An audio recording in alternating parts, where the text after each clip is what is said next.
we're proud of our guys for making it this far. We struggled probably the last 6 years getting past the third round, and finally got past that this year and past the fourth round and made it here. So we're very proud of what our kids accomplished this year, and it's raised the bar for Northampton County football. Coach, on the wrong side of some short fields tonight, in addition to some oddities that you guys haven't seen a lot of, fumbled opening kickoff, Kwame's reaction to the low snap on special teams. What was your message to the group about playing through new adversity on a stage this large? Yeah, it's basically what you just said. Trying to play through that type of adversity early, fumble on the kickoff return. They kind of flipped it on us and played our style of football, where we always kick onside or short kicks, and they got the power out, ran right at us, a little bit of bully ball, what we call it, and they kind of did us to us tonight. I thought the resiliency you showed in the third quarter there was pretty impressive for going down 31-0. What do you say about your guys just not giving up there? I mean, that's a staple that we always hold on to. We never give up.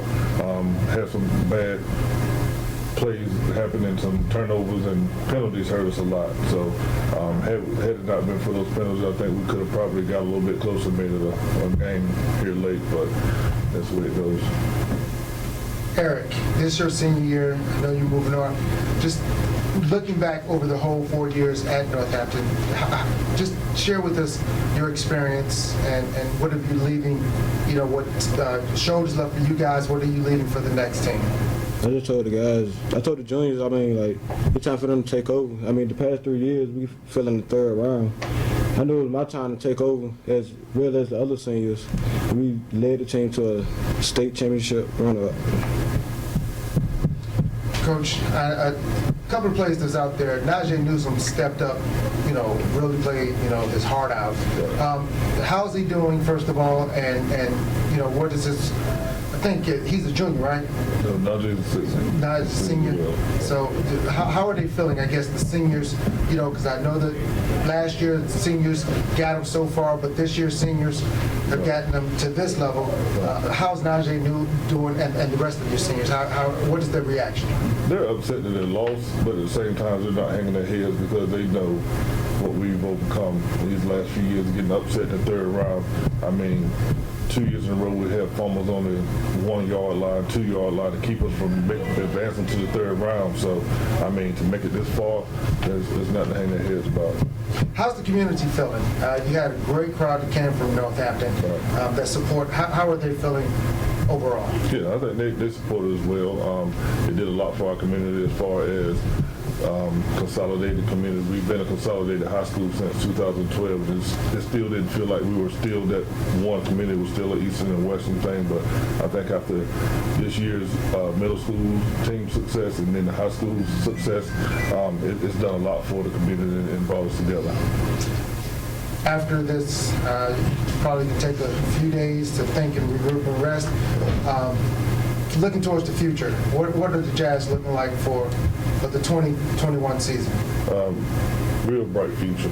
Like I said, the success of the middle schools, got a bunch of kids that are coming over that were very successful this year, and so our little league teams. I think they're to the point where all of them run my same system, and so when they get to me, the feeder program helps us out a lot by those kids learning.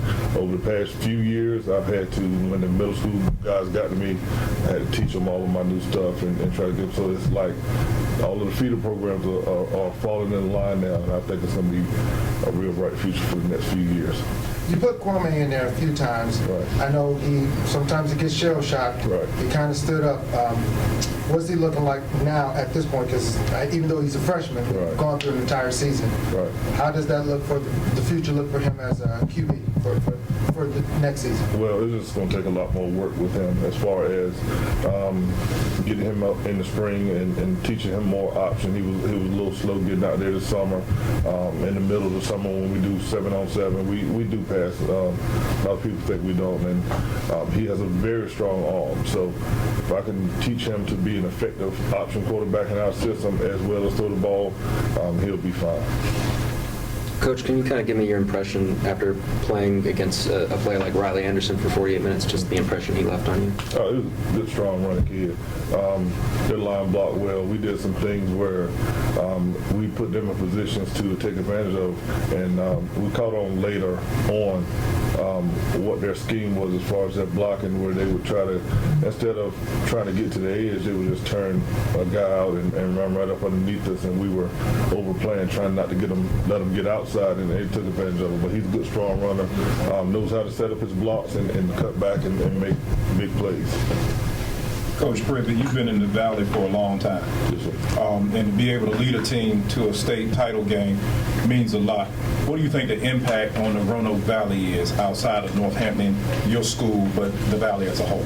I think it's going to make a big impact. Over the past few years, at first when we first consolidated, I would do local jamborees and play the same local teams that were always in our conference, and saw that every year we get to third round and we lose to better competition. So we started stepping out of the way, playing non-conference teams with bigger teams, and to try to get the experience, especially after I think the first year we consolidated 2012, we lost to Southwest Onslow, who went on to win the state championship, and that let me know then that the level of football in our area wasn't up to par for us to compete for a state championship. So I think in the area it's gonna make a big difference in the Valley and get more kids playing up to a high level and get the Valley recognized. Because either way, had we lost in the fourth round, we would have had a representative here in North Edgecombe.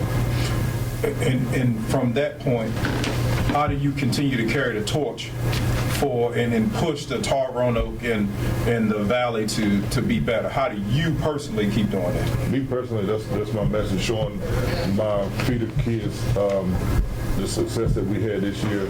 Saw many of my middle school kids out there in their jerseys, and so my selling point to them is going to be, hey, we got to get back here. And then that's you guys got 4 years, especially those middle school kids. I got some that probably won't play JV at all, that'll come straight up to varsity that are that good right now, but we just got to get stronger. What does it say of this team that when you hit that little losing bump, the fact that the kids just pressed on and pressed on and pressed on to end up here? Right. That's what we preach all the time. We don't quit. So my selling point to them this season was the last 2 seasons we started out great. We might lose the first or second game, then win 10 or 11 games straight, losing the third round. So this year was a little different. We lost those 3 games early. We had a lot of injuries. After that, those injuries and knowing that we wouldn't be the conference champion, we knew we wouldn't be the #1 seed in the East, so it took that pressure off of trying to hold on to #1 seed in the East every year, home field advantage in the playoffs, conference champion back-to-back. We just said, okay, now we can play the role of spoiler because we got spoiled quite a few times in those runs that we had being the #1 seed. In your March, you only really had 1 home game. Everything Right. else, you had to go into hostile It territory. felt better playing on the road, really, to be honest with you. And when you look back on it, Eric, fellas, when y'all look back on this, you went in and knocked off the #1 seed in Rosewood in a tough, hostile place, and then you went to a conference flow last week in North Edgecombe and knocked them off. What are you guys going to take from that, looking back over your careers and moving forward into next year? I mean, it's just a good competition. And like, it's something to tell our kids or younger guys, like we really stepped up and just like led the team, like me and Zion and Najee, we just led the team. We call each other the Big Four, and Samaje Mitchell, we just led the team into a state title game. It started with us as seniors. You too? Follow up? I mean, I'm a junior, so So that means what? my name is Javante Scott. No, I know that. I said you're a junior, so what that means for you next year? I come back, get stronger, get in the weight room, help the ones that coming up from middle school, lead the team. Javante, how are you going to shoulder the pressure? Because you might be picked to be the best player in the Roanoke Valley. Say that again? You may be the best player coming back in the Roanoke Valley. How do you shoulder that kind of expectation coming off of this team with these guys, with your coach who's one of the best around? How do you get ready to get focused for August and beyond next year?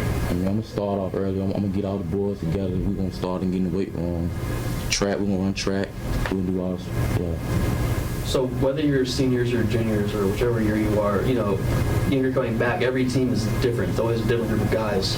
What are you going to remember most about this group, and what are you going to miss most about all these guys you played with this year? Family. We were just one.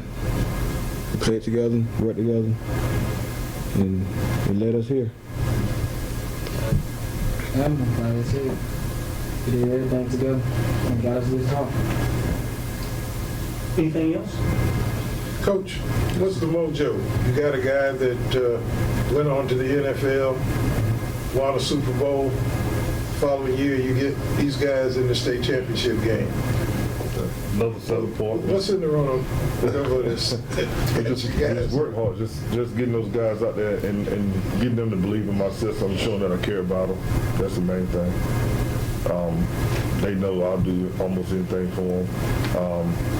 Track season, football season, summer. I think all of them worked this summer. We had to switch schools, had to move our elementary school back to another building. I hired them to come in and work under the school system, get paid. So it's more than just football. It's teaching them to be young men, responsible men, teaching them to manage money and just take care of themselves. So it's a lot. It goes past football and track as well.